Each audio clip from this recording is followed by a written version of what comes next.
یہ واحد کتاب ہے جو تحریف سے محفوظ ہے۔ عالم کے اندر غیر مسلم کہیں اس قرآن مجید پر مقدمہ کرتے ہیں، اس کے حق اور احانت کے لیے کچھ بدبخت اس پر پیشاب کرتے ہیں، کچھ بدبخت ہیں جو ان کو ندی اور نالیوں میں بہاتے ہیں، اس کو ٹوکرے مارتے ہیں۔ سارا سلسلہ روئے زمین پر اس قرآن کے خلاف کیوں ہے؟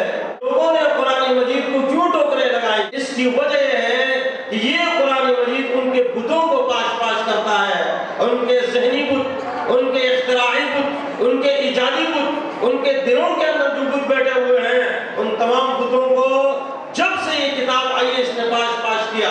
ہدایت کا سب سے بڑا چشمہ ان کی تمام کتابیں، وہ اگرچہ اس کو آسمانی سمجھتے ہیں، وہ محرف اور تحریف شدہ ہیں، واحد کتاب ہے جس کی تحریف سے پاک ہے۔